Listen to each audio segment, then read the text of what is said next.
Have you ever stared at the ceiling in the middle of the night, asking yourself why everything you once believed to be permanent is now crumbling apart?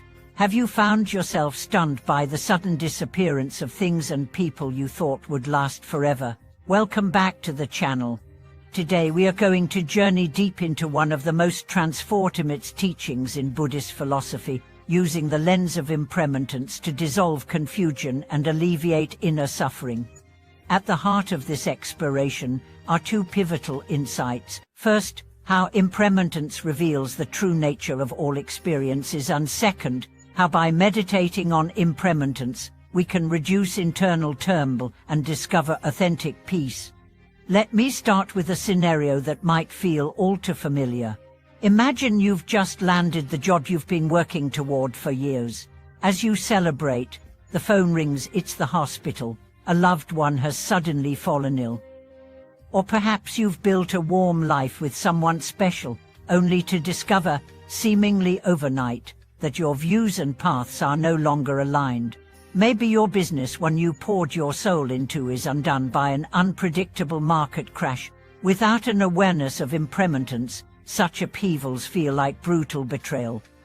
Pain crashes down like waves, confusion roars. But what if these weren't failures? What if they were reminders, direct teachings from life, urging us to see the truth of flux, of change, of impermanence? Renowned teacher Khenpo Sherab Sangpo puts it like this: meditating on impermanence is not a gloomy or pessimistic practice. It is, in fact, a profoundly liberating one. It allows us to stop clinging to fantasies of permanence and instead step into the luminous space of what is now, what is real. The brilliance of this path lies in its paradox. Because things are not permanent, because nothing lasts, anything is possible. Suffering can end, transformation can occur. Freedom is not just a poetic ideal, it becomes practical. Let's take a look at some everyday moments. You wake to sunshine, but clouds gather by noon. You pour a hot cup of tea, only to find it cooling within minutes.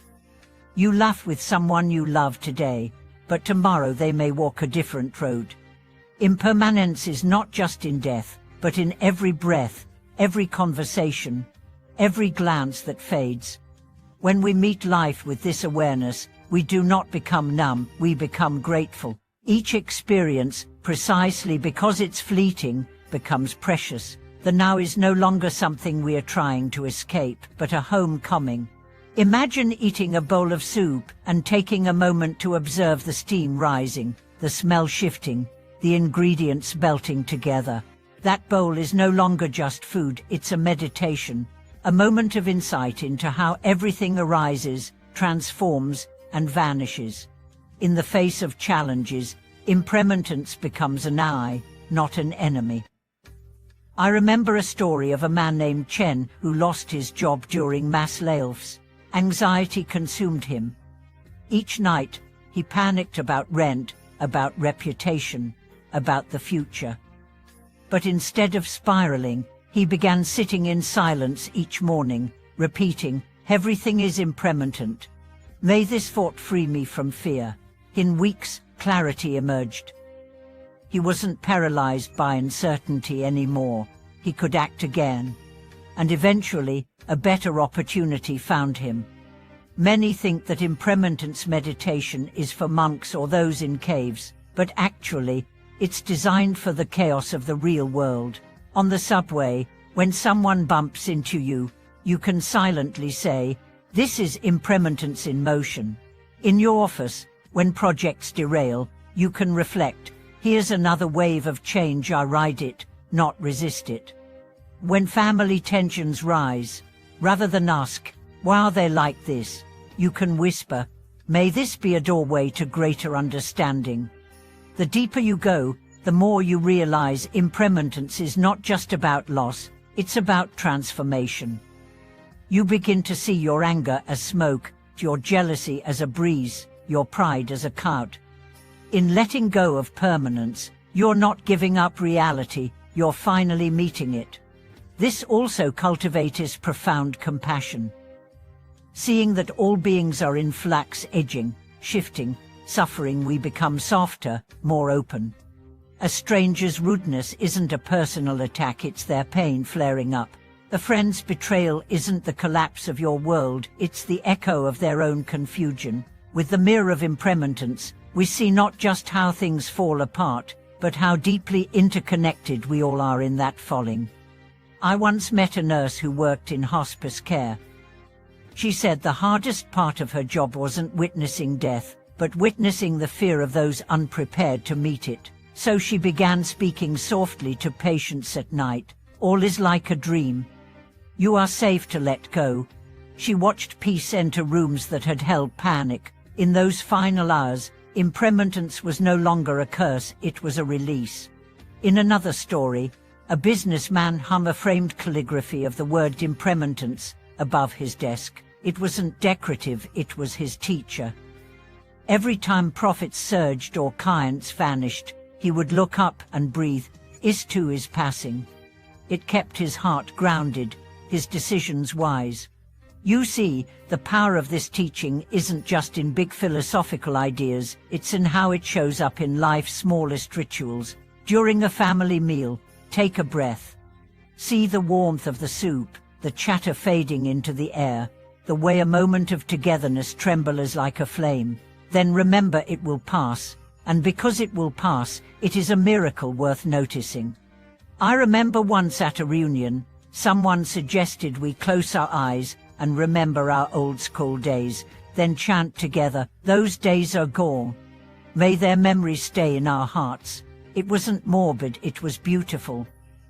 Our laughter that day felt more real, more grounded, not because we clung to the past, but because we allowed ourselves to say goodbye. This path does not ask you to reject joy, but to let go of the need for joy to stay forever. When you feel peace, hold it like a bird, not in a cage, but on your palm, knowing it may fly. When you love someone, let your love be generous, not possessive. Impermanence does not weaken relationships, it deepens them. You love more freely when you stop clinging. One of the most transformative moments comes when we apply impermanence to our own sense of self. That mood you hate, it will pass. That one from childhood, it too moves. Even your idea of who you are, smart, broken, shy, angry, is not fixed. There's a freedom in not being anyone forever. You get to be new, again and again. This is not denial. It's not spiritual escapism. It is radical realism. Impermanence is not a concept, it's the structure of reality. To deny it is to suffer. To embrace it is to finally begin living.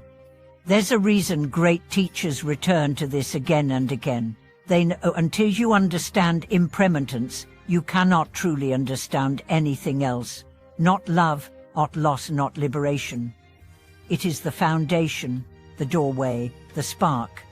So the next time life shifts beneath your feet, remember, you are not broken. You are being taught. Watch closely. What's falling away might just reveal what was real all along. And now, I want to hear from you. Have you ever faced a moment where impermanence taught you something life-changing? Share it below. Let's support each other in this practice. Yet the question remains, how do we actually live this way?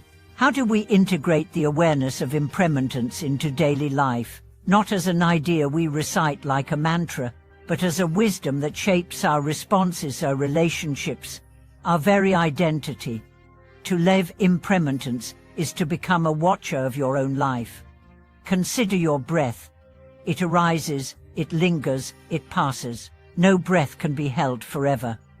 Even the most calming inhale must become an exhale. Meditation often begins here, because the breath is the purest symbol of impermanence, always with you, always changing. When you sit and simply observe your breathing, you are training the mind to be present, not with fantasies of permanence, but with the truth of movement. Think of the last argument you had. Maybe it was sharp, filled with frustration or resentment. When you reflect on it now, what remains? Perhaps not the words, but the feeling of disconnect or the shame of things said too quickly. Now ask yourself, in that heated moment, had you remembered that the emotion anger, fear, defensiveness was temporary? How might you have responded differently? To walk the path of impermanence means to pause. It means to create space between stimulus and reaction. Not everything requires an immediate reply. Not every emotion deserves a throne. With each pause, you give yourself a chance to see clear. This is anger. It came, it will go. I do not need to become it. This practice does not make you passive. On the contrary, it makes you powerful. You are no longer tossed around by every passing mood or event. You are the stillness inside the storm. There's an old Zen saying, let it come, let it go, let it flow through you, like the wind through a bamboo grove. When you meet impermanence with resistance, it becomes your enemy. When you meet it with acceptance, it becomes your teacher. Let's explore more everyday examples. Imagine you're walking down the street and see someone you used to be close with, a friend, a lover, a colleague. Time has passed. You haven't spoken in years. Part of you feels the old warmth, another part feels awkward, distant. What do? You could pretend not to notice, or you could smile and silently thank the impermanence that brought you together once, and now lets you honor that season, without needing to cling to it. Or perhaps you're scrolling social media and see someone announcing a success, a book deal, a wedding, a vacation you can't afford. Your chest tightens, a whisper rises, why not me? But then you remember, this joy, like all joys, is fleeting. Their moment is now, yours will come. Or maybe it already came and went, unnoticed. You breathe. You soften. You begin to see that impermanence is the great equalizer. It humbles the proud and uplifts the weary. It reminds us that no one remains in sorrow forever, just as no one basks in sunlight without shadow. It is the law that grants us empathy. We begin to realize that everyone is somewhere on the wheel, rising, falling, turning, and this knowing makes us less quick to judge and more willing to love. I once knew a couple who lost their child. No philosophy, no prayer could touch the depth of their grief. But over years, as seasons changed, they began to hold space for joy again, not because the pain was gone, but because they accepted that life moves. They started a foundation in their child's name. They smiled more often, though their eyes still held tears. They said, nothing takes the loss away, but knowing that everything changes helped us not be swallowed by it. That's the paradox. In acknowledging change, we become capable of holding space for both sorrow and joy. We are not numbed, we are deepened. Let's turn now to the role of impermanence in creativity. Artists, writers, musicians, those who live close to the edge of transformation, often understand this truth intuitively. The painter does not cling to the brushstroke. The musician knows the note will fade. And yet, they pour their entire being into the moment of creation. You, too, are an artist of your own life. You shape each day with choices, words, silences. Knowing impermanence doesn't make your efforts pointless, it makes them sacred, because this day will not come again. This conversation, this meal, this sunset, each one is a canvas that disappears as soon as it's painted, and that makes it all the more beautiful. I remember attending a tea ceremony in Kyoto. Every motion was deliberate, the folding of the cloth, the pouring of the water, the offering of the bowl. The host told us, this moment will never repeat. We bow to its uniqueness. I left in tears, not because it was grand, but because it was fleeting. It reminded me that every moment is once in a lifetime. How different our lives would be if we treated ordinary moments with such reverence. The way we listen, the way we greet someone, the way we say goodbye. What if every hello was spoken as if it might be the last? What if every thank you was offered with the full weight of the present?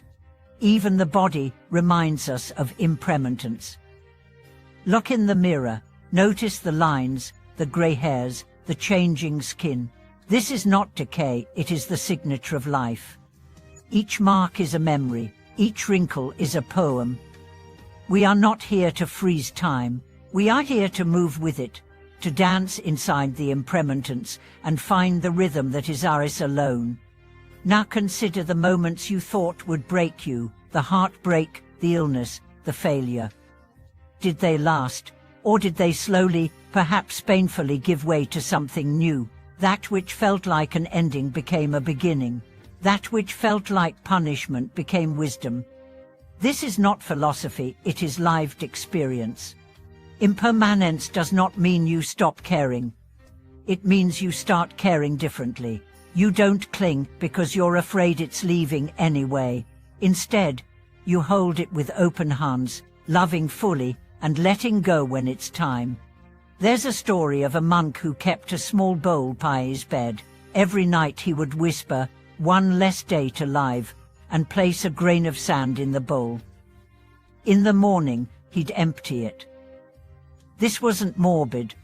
It was a daily reminder, you are not promised tomorrow. So love more, complain less, forgive sooner. Modern life urges us to accumulate, to control, to resist the tide. But the wisest hearts do the opposite. They surrender, not in defeat, but in grace. They walk into each day with open arms, knowing that everything they touch is a guest, not a possession. So next time you're stuck in traffic, or caught in a downpour, or sitting beside someone you love, try this. Say silently, "This too is impermanent." Feel the rain, hear the breath, taste the moment, and then let it go. As you continue to walk this path, you'll find that impermanence does not make life bleak, it makes life vivid. It does not make love smaller. It makes love sacred. You become the one who sees clearly, who lives deeply, who lets go, not because you don't care, but because you care enough to honor the natural flow of all things. You laugh more freely. You cry without shame. You meet endings with reverence and beginnings with humility. You know, everything is borrowed, everything is gifted, and everything will return. This is not just a spiritual teaching, it is a way of being human. And now, once again, I invite you. What has impermanence taught you? When did something you feared to lose become your greatest teacher? Leave a comment. Let this community be a space where wisdom ripples outward. And if this message has touched your heart, help it reach others. Subscribe, like, share. You never know who might need to hear this today. Thank you for watching this video.